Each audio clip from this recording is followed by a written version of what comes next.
Intimacy is one of those things in marriages that we feel is gradually disappearing. Many homes are struggling, or many couples are struggling to be intimate with each other for whatever reason. If you're spiritual, we believe that the devil really attacks intimacy in marriage. And that's why we are doing this 21 days sort of challenge to sort of suggest things that can help you bring back the spark in your home. And it's so amazing that, we are starting on the first day of year 2025. It's so beautiful. So happy new year 2025. Yeah. It's a great way to start, reigniting the spark in your marriage. So in the midst of making resolutions, setting goals, we want you to also reignite the spark in your home. In case this is your first time watching our videos, my name is Samuel Ekundayo, and this is my lovely wife. Blessing Ekundayo is my name. We are the Purpose-Driven Marriage, and we run a podcast where we model kingdom marriage and we help you align with the purpose of God for your marriage. On this 21 days to intimacy, we want to be sharing with you some key things to help you reignite the spark in your marriage. So we're going to start with number 1 today. Yes. So this video is about number 1, and number 1 is? Yes, it is that you should forgive your spouse. The key to forgiving is powerful.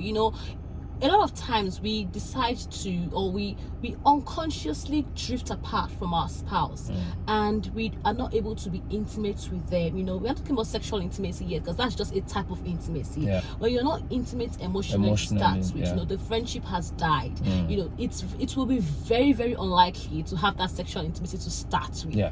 And when one is not able to forgive, when you have bitterness, when you have resentment, you realize that both of you with time will begin to drift apart.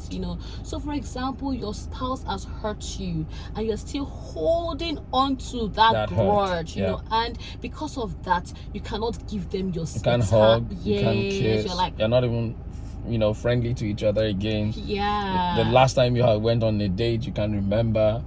So in this first day, we're literally challenging you to let go of every hurt. Let go of every pain, let go of every bitterness. I know you could be saying, Dr. Sam, Dr. Blessing, you don't understand what this man has done to me, or what this lady has done to me.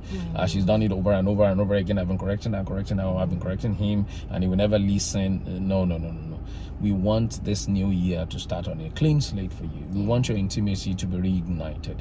And so we would like to suggest that both of you sit down together, maybe on this first day of the year, or perhaps whenever you're watching this, and you both just sit down together and look at each other eyeball to eyeball, like we're doing right now. And you just say to each other, what are the things that I've done to you that you find very hard to let go? What are the things that you're struggling to forgive me? And then allow that person to pour out their heart, and just listen. Just listen to them. Don't judge. Listen. We don't judge. So and don't defend yourself. Just calm down. Just calm down. Listen to the other person. Let them share their heart. Let them share their pains. You can't argue with someone's pain. You can't argue with how they feel. So allow them to be able to share theirs, and take turns sharing that. And after that, apologize to each other. Okay, hug it out, and just hold each other's hands. If you're spiritual people of faith like us, hold each other's hands and just pray. Pray for each other, pray for your marriage, and trust God for a new beginning. We believe very strongly that intimacy would really, really thrive when there's a new beginning. Absolutely. When hurts are erased, pains are gone, and forgiveness is reigning in the home. And that's why we've made this number 1. Don't worry, we still have a lot of hot and exciting things to talk about. And can I just say that forgiveness is not something that is natural. Unforgiveness is natural. It's a natural consequence of pain, hurts. It's just natural. But forgiveness is supernatural. Wow. So you need to ask God. Yes, it is. Preach, baby. You need to ask God to help you to forgive. You might be saying, I can't forgive this man. I can't forgive this one. Do you know what he has done to me? Yes, he has hurt you. She has hurt you. But you need to go back to God and ask God to give you the grace to let go. Unforgiveness imprisons you. Unforgiveness causes more hurt, more pains. And unforgiveness unforgiveness shortens your lifespan. So it's important that you let go and forgive and bring back that joy, that harmony, that love, that friendship. Yes, the friendship back into your home, back into your marriage. Unforgiveness allows an opportunity for the devil to come into your life and your marriage. So shut the door and choose today. I choose to forgive. I choose to let God help me to forgive, because guess what? God is forgiving you too. You are not perfect. So if God is forgiving you, then you also need to forgive your spouse. And don't let the devil deceive you and say, oh, everything is all right.